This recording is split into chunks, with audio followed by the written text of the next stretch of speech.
পুলিশের দ্বারস্থ হলেন আপনি? পুলিশের দ্বারস্থ হলাম। ছেলের অত্যাচার করে, বউরাও করে, সবাই করে, অত্যাচারটা সবাই করে, কিন্তু ছেলের মদতেই বেশি হচ্ছে। ছেলে ইচ্ছা করলে থামাতে পারে বা কিছু করতে পারে, সেটাও করছে না। ছেলে কি করে? আমার ছেলে হাবড়া থানায় সিভিক পুলিশ। আপনাকে মারধর করে? হ্যাঁ, ওরকমই। ওর বাবারে ছেলে ই করে, আর হচ্ছে বউরা আমাদের ই করতে আসে। বউরা ওর বাবারে তো মারতে পারে না, ওর বাবারে ছেলে মারতে গেছিলো, 2 দিন করেই মারতে গেছে। কি কারণে মূলত আপনাদের মারধর করতে যায়? আমাদের মারধর করতে যায় কারণটা ঠিক বলতে পারবো না। তার মধ্যে ওই যে টাকা পয়সা কিছু চায় যে টাকা পয়সা আমার দিতে হবে, আমি এই টাকা পাই, হ্যাঁ এই টাকা পাই, ওই টাকা পাই। আমি বলছি লোক ডাক, আমার কাছে কি টাকা পাস? আমার কাছে তো কোনো টাকা পাস না। না, খেতে দেয় না ছেলে, খেতে দেয় না। আর বউ ওরকম অত্যাচার করে। বউও বলে গরম ভাতের হাঁড়ি ছুঁড়ে মারবো। ভাতের হাঁড়ি নিয়েও একদিন এসছে, গরম ভাতের হাঁড়ি যে ছুঁড়ে মারবো। ছেলে কিসের ভয় দেখায়? পুলিশের ভয়? পুলিশের ভয় কি, ও বলে থানায় ও চাকরি করে, সেখানে ওর একটা ইয়ে আছে। হ্যাঁ, যে ও বলে যে থানায় করলে আমি অনেক কিছু করতে পারি, কত দৌড়াদৌড়ি করবে, করুক, এইসব ভয় দেখায়। এবার থানার ভয় দেখাক, যেখানে ভয় দেখাক সেটাই দেখায়, ওর একটা জোর আছে। ছেলে সিভিক ভলেন্টিয়ার হয়েও আজকে আপনারা বাবা মা, আপনার স্বামী স্ত্রী দুজনে আজকে থানায় এলেন, কতটা অসহায় বোধ করছেন? খুবই অসহায় বোধ করছি। কতদিন ধরে অত্যাচার চালায় আপনাদের? অত্যাচারটা চালাচ্ছে এই 2-3 মাস ধরে। এতদিন আসেননি কেন পুলিশের কাছে? এতদিন আসেনি, মা ভাবি যে যাব, দেখি যদি কমে যায়, দেখি যদি কমে যায়, যদি হয়।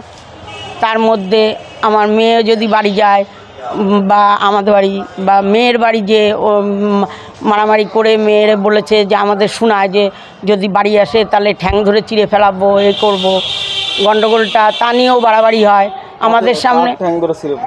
আমার মেয়ের, মানে নিজের দিদির? হ্যাঁ, নিজের দিদির। বউরা বলে যে ঠ্যাং ধরে চিড়ে ফেলাবো, বউরা মারধরও করেছে। কি চাইছেন আপনি? কি চাইছি, যা সবাই চায়, পুলিশের কাছে আসলে একটা বিচার। অভিযোগ করেছেন? হ্যাঁ। কি নাম আপনার? মিলি অধিকারী। ছেলের নাম? সুমিত অধিকারী। কোথায় বাড়ি? হাবড়া শ্রীনগর। বৃদ্ধ মা বাবাকে নিয়ে থানায় কেন এসেছে? মা বাবার ওপর প্রচণ্ড অত্যাচার করে, বাড়ির জিনিসপত্র ভাঙচুর করে, মা কিছু মানে মার কাছ থেকে টাকার প্রেশার করে। আমার ছোট ভাই। কি করে? ও হাবড়া থানার সিভিক। সিভিক হিসাবে পুলিশের ভয় সিভিক দেখায়? প্রচণ্ডভাবে পুলিশের ভয় দেখায়। আর আমরা থানায় আসি তো বলে অফিসার কি করবে, কিচ্ছু করবে না, যত পারিস দৌড়াবি দৌড়া, যেখানে মাদেরও বলে যেখানে পারবি সেখানে দৌড়াও, তোমরা কিচ্ছু করতে পারবে না, থানা আমার হাতে আছে, থানা আমার কেনা। ও থানার মনে হয় যে অমিত আছে, সিভিক ভলেন্টিয়ারদের যে হেড আছে, হ্যাঁ, তারও ভয় দেখায়, মানে তাকে দিয়ে সব, তাকে টাকা পয়সা দিয়ে, না সিভিক ভলেন্টিয়ারদের মনে হয় কাজ টাজ ইয়ে করে, তাকে মনে হয় ওকে এক্সট্রা ডিউটি দেয়, এক্সট্রা ডিউটি দেয় ওকে, মনে হয় 200-300 টাকা করে দেয়, আর ওর 700-800 হাজার টাকা এক দিন ইনকাম হয়, ওই সব টাকা পয়সা ওকে দেয়। হ্যাঁ, মা বাবাকে মারধর করে, জুতো ছুঁড়ে।